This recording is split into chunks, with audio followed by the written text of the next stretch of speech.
Note to a friend. Hector, if you're reading this, I'm already dead.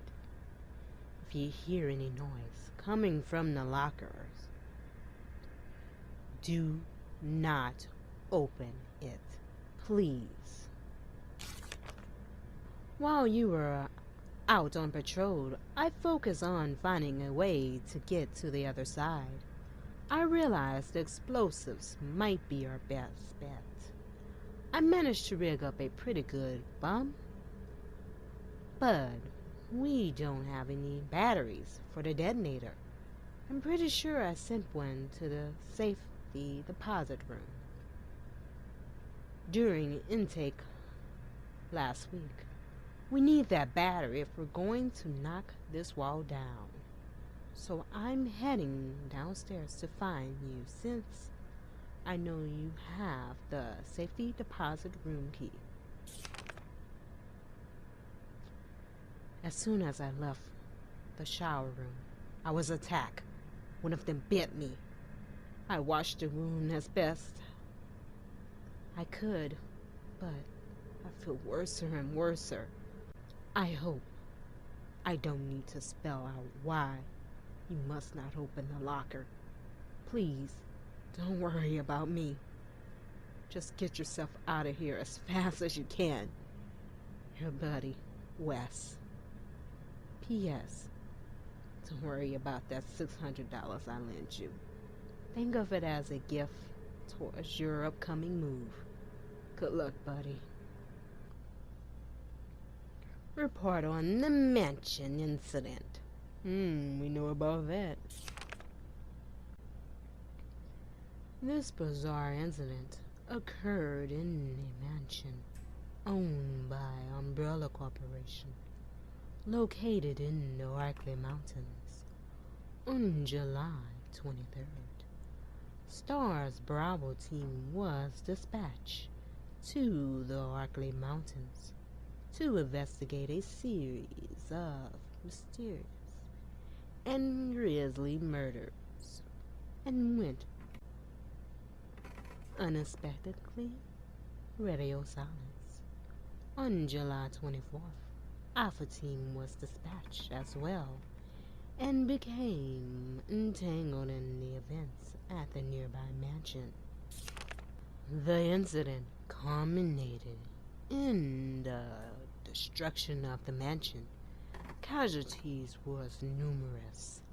The only survivors were 5 STARS members. The cause of the incident was the illegal bioweapon experiment carried out in a secret Umbrella lab beneath the mansion. The T-virus being used in these experiments escaped the facility and is presumed to be the root cause of all that occurred. However, all the evidence was destroyed along with the mansion, so further investigation has proven to be extremely difficult. UBCS New Weaponry Notes. Good news, Limpdicks. I've got some new weaponry for you that's guaranteed to put the brass back in your sacks. They're called mine rounds. These babies were developed by Umbrella Military, R&D, and they will light your fire even hotter than the lover you left back at home. They're tough to find and tricky to handle, but trust me, they are worth it. Alright, let's take a look at the specs. Mine rounds are designs of standard issue grenade launchers. Don't get cute and try to load them in anything else. Fire them at walls or the ground and they'll stand right where you put them. The sensors in the mines will detect approaching enemies and detonate when they get in range. So basically, just toss them in the enemy's path, and you got yourself a landmine. There's no such thing as unfair when you're taking on those giant freaks. So get out of there and fight dirty. Clock Tower brochure. St. Michael's Clock Tower. St. Michael's Clock Tower is a brocade style building which stands at the heart of Raccoon City. It has become a beloved icon, and residents considered it to be emblematic of the cities as a whole. St. Michael's Church erected this tower in 1908 with the assistance of several philanthropists. It was dedicated to the children born in the developing city, and the first floor was used as an elementary school for many years. The city saw further growth during its electrification over the course of the early 20th century, and the student body of St. Michael's Elementary swelled to over 600 students. Unfortunately, St. Michael's Elementary School was shut down in 1978 as the building began to show signs of age and wear. The clock was deactivated and strictly limits were placed on entry to the surrounding perimeter. Years passed with this once beloved monumental and public plaza on lockdown, but in the 1990s, the Umbrella Corporation worked in league with Mayor Michael Warren to renovate and reopen the area, this time with proper preservation efforts in place. The clock tower was officially reopened in 1993, and today the sounds of its heavy tolling bell can once again be heard throughout Raccoon City. Spencer Memorial Pamphlet.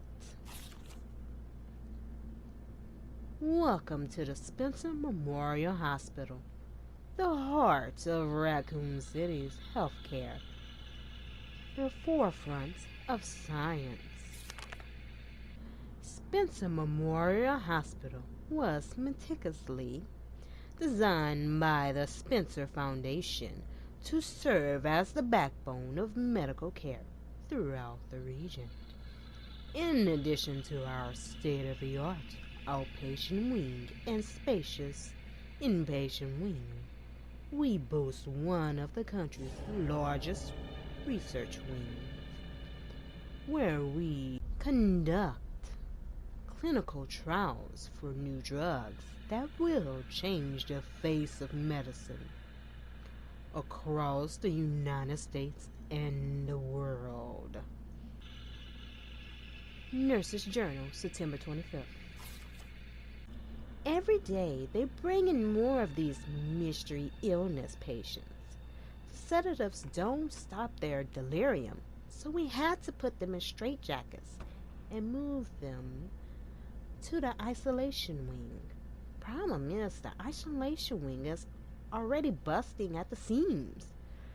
The director has ordered us to admit anyone with symptoms free of charge. But what does he expect us to do? Wish them better? We don't have a cure. And that's not all that bothers me. When these patients die, they're not collected by the usual mortuary team. We've been told it's special handling to prevent the illness from spreading, but I'm not sure I buy it. Miranda saw some guy wielding a body through the forbidden door. During nighttime. Why? Where? What is going on? Nurse Journal, September 27. Admitting over 20 mystery illness patients. Patients in the isolation wing exhibit severe limb necrosis, fever, muddling, delirium, and signs of hyperphagia. Possible infection? Tried every antiseptic. Still no blood work back from the research wing. Axe again. Dr. Young was bitten while treating one of the patients. We disinfected the wound, but his fever won't go down. Nothing works. Meanwhile, the outpatient wing is completely anarchy. The patients are delirious and growing more violent by the minute. We called in our off-duty staff. It's all hands on deck now. We have got to contain this chaos. Memos from administration. ID card rules. ID cards are not to be taken off hospital grounds under any circumstances. As per our security measures, all employees must store their ID cards in their own personal lockers before returning home for the day. Thank you, Administration. September 20th. Lost locker room key. The key to the locker room has gone missing. The last person to have it may have dropped it somewhere in the courtyard. Until it is recovered, we will keep a spare key here in the office. Please stop by administration at the end of your shift to borrow it. Administration, September 24th. Nurse's Journal, September 29th. We tried. I swear to God we did. There was nothing else to be done. The chaos is completely beyond control. Victims are pouring in now, dying and spreading the infection faster than we can reach them. So, we gave up trying. Those of us who aren't affected have barricaded ourselves in here. We can hear the cries for help outside, the screams. But none of us will go out there, because it would be the end of us. I can't believe we abandoned our patients. It's the worst sin imaginable for a nurse. I can't stop shaking. But I want to live. I want to live. 9 p.m. We hear helicopters flying overhead. And immediately we start crying and hugging each other, thinking a rescue team is on the way. But then the sound grew distant. And all we were left with now is the moans of the dead. And the silent scream in our hearts. We're all about to lose our minds. Dr. Young, Ariana, Miranda, Dakota, I'm so sorry. I failed you. Something's coming. Help me. Note about tape recording. Dakota, I think I know what happened to the missing tape of Dr. B. His research assistant took it. One of my patients saw Abbott remove something from a locker in the nurse's station, and I walk towards the treatment room. I'll try to sneak in and look during the night shift. You just stay cool. Keep doing your job. I don't care how important Dr. B is to the medical community. That kind of harassment is not okay. I promise I won't let them destroy the evidence. He's a pig and an asshole, and will get his day in court. Stay brave, stay strong. A friend. RE lost item. To all employees, we've been inundated with reports of lost items. If you find something and it is unclear who it belongs to, do not take it home. Please deposit it in the nurse's station safe. The safe combination is 9 clockwise and 3 counterclockwise. Thank you for your cooperation. Banquet invite? Dear Dr. Barton, it is my pleasure to cordially invite you to a banquet on September 10th at the Central Hotel, where we will be exchanging point of views on Raccoon City new special medical song, SMZ. Attendees will be Mayor Michael Warren, Chief of Police Brian Irons, and other distinguished members of our community. Thursday, September 10th, 1998, 6 p.m.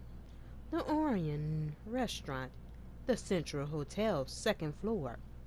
We would be honored if you join us. Sincerely, Greg Tester, United States Senator. Handwritten note. Nate, I'll be introducing the new bill for that new drug of yours in mid-August. Bring the cash. We've booked a suite for the usual after party. You're a brunette guy, right? I'll let Irons know. Email from Nathaniel Barton. To Greg Tester. Subject: apply immediately. Greg, I know you're watching the news. This virus is going to devour the whole country. The dead will wash over Capitol Hill like a tidal wave. You're not safe. However, you've always been a good friend to me, so I'd like to offer you a way out. I have in my possession 1 dose of the vaccine for the virus, the Holy Grail. And it's not for my family, not for the ladies on the side. No, Greg. I'm saving it for you. I know better than anyone that you're the future of the United States. But if you want the goods, Greg, you have to get me the hell out of here, now, without Umbrella finding out. Lean on the Pentagon for me. I know you got the clout.